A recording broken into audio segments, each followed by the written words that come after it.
Okay, so our journey checking out stuff that I have no idea what it is continues. And today, thanks to a tip and donation from my good friend Brian, the Animals House of the Rising Sun. He says this is reacted to immensely and a great early Eric Burdon masterpiece, though a cover. Pick the one with over 250 million views. Sweet Moses. And also, thank you, George from Toronto, Canada. I want to read George's note. I'm from Toronto, Canada, and I used to own and manage a few significant record stores in the 70s.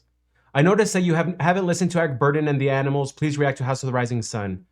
A timeless music YouTube post. And lastly, thank you, Rocky. The song has an incredible sound. Rocky, thank you. Again, Brian, George, Rocky, thank you all for... I'm kind of feeling the weight of to check out this song. I'm nervous. I think we're about to experience something that many of you have told me. I don't know. Let's just get to the video. An English rock band formed in Newcastle upon Tyne. I don't know what. The name of that place of Newcastle is actually Newcastle upon Tyne. I like the Newcastle, their soccer jerseys. The original lineup consisted of frontman Eric Burdon, guitarist Hilton Valentine, bass guitarist Chas Chandler, keyboardist Alan Price, and drummer John Steele.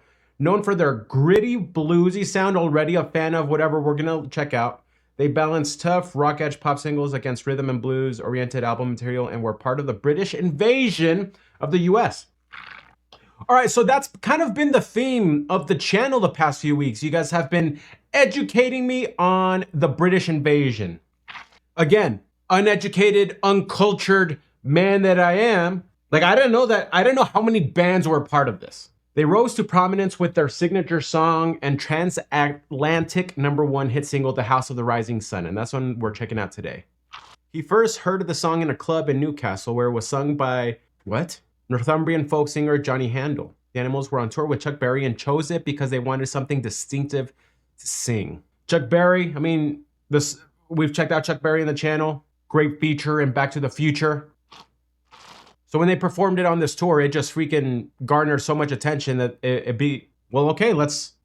let's do this. Thank you, Brian, for sponsoring this. Also, thank you to all of our sponsors, primarily Westone. So we're listening to these with Westone audio in-ear monitors. They have a big promotion going on. Get ready for Christmas coming up. Let me read you the promo details because I don't want to leave anything out. So 50% off when you buy 2 or more across the mock range from westsoundaudio.com and westsoundaudio.eu. Remember, use the code SebsDuran10 at checkout. The promotion is going right now from the 14th of November through the end of the year, actually. So through the 31st of December. If you're an audiophile, you need these, man. It's completely changed. It has changed the channel. It's changed the way we've been able to enjoy and appreciate this music we listen to. So I've been very selective of taking any sort of sponsorship on this channel, and this just made absolute sense. So check them out, westsoundaudio.com. Use the code SebsDuran10 at checkout. Special promotion going till the end of the year. All right, I want to be fully present, notifications off. Let's do this.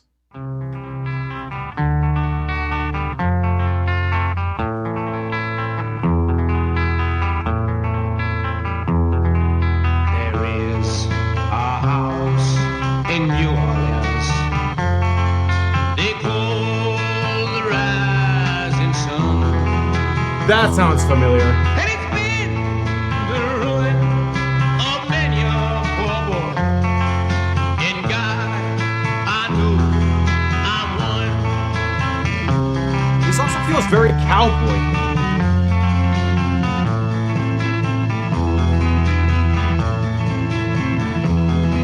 My father was a tailor.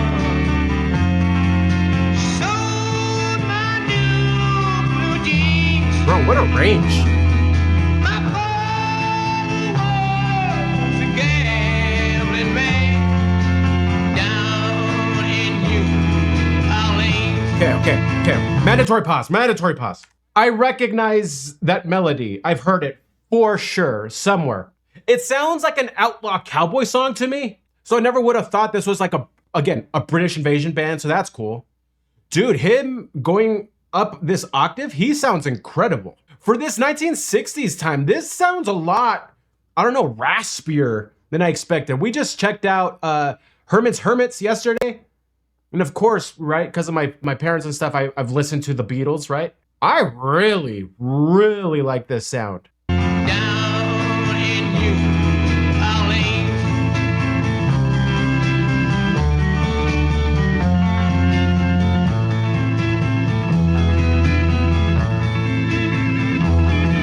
Now the only thing That's what I'm talking about, dude. is a suitcase and truck.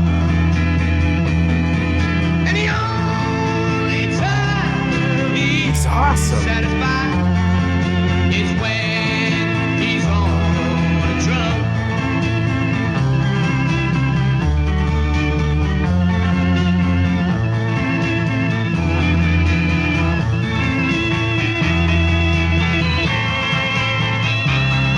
This is beautiful. In terms of British invasion, this is my favorite sound, man, because it's...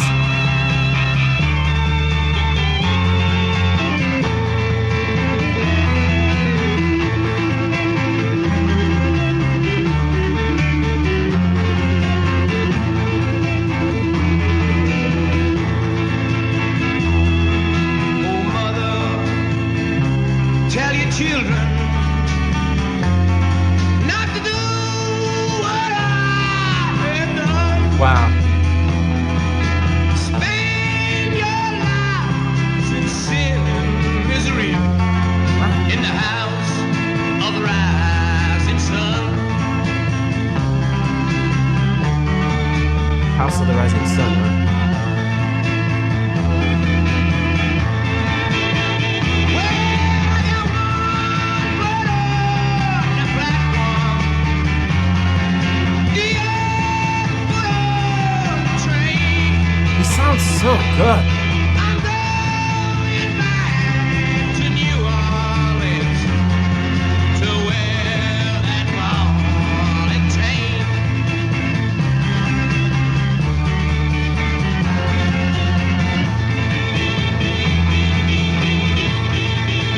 Well, there is a house in New Orleans they call Eisenstad, and it's been the ruin of many a poor boy. In God, I know I'm one. What's up with homie smile? You're ruining the vibe of the song, homie. Maybe someone made him laugh.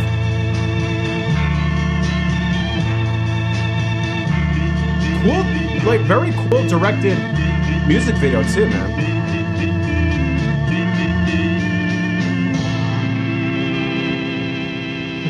Dude, that was fascinating, man. That's my favorite voice I've heard of the era, like by far.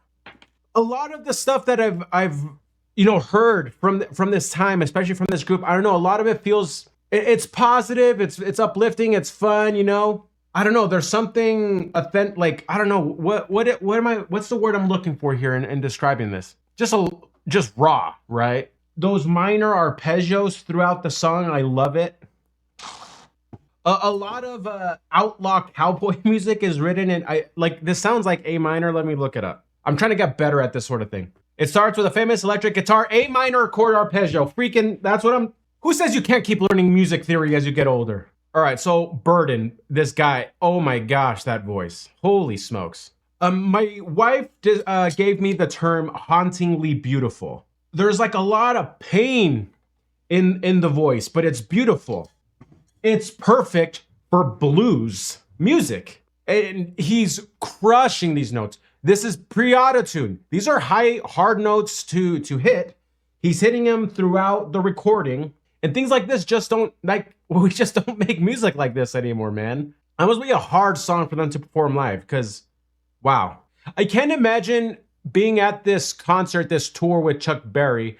Like, talk about an attention grabber, right? Imagine you've never listened to that song before, like I just experienced, but in a live concert setting. And these dudes come out and play that. Because so first off, those arpeggios just start coming in. You're like, okay, wow, that sounds funky. And then his voice subtle. And you're like, okay. But I love how quickly he jumps to the next octave and just rips it.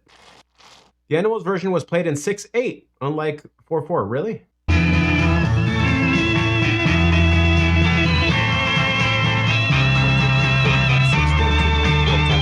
Interesting. That's interesting. I don't know how I would feel about the song being in 4/4. The 6/8 makes it feel like it's a traversing song. It's not you sit down to dance to it. You're traveling somewhere. So I really like that. It says here that the song is technically public domain, so I hope this video would be kind of nice to monetize it, not gonna lie, with Christmas coming up. So the house in New Orleans, it's called The Rising Sun. New Orleans is my favorite big city in America, by the way. We have a strong connection with New Orleans with my family. I'll actually tell you the story. We are immigrants. My dad, when he had three kids, when my mom and him had 3 kids, my dad served as a missionary, and during that time started picking up some English and had this desire to just get our family to the next place socially, economically, right? So he wanted to get a master's degree in America. For him to see if he could, figure out English, and for him to start some English courses before trying to move our family to go to BYU to get his master's in finance, right? To do that back in the day, you needed to pass English exams, things as such. So he went to Tulane University by himself, right? Leaving my mom and my 3 older brothers back in Chile. And he did, he studied in Tulane for a bit, particularly English. And my dad just tells me how he would walk around the streets of New Orleans just listening to jazz for free. And so every time I've gone to New Orleans, I just feel close to my dad when he was young, and imagining maybe the fears he felt, and they touch me.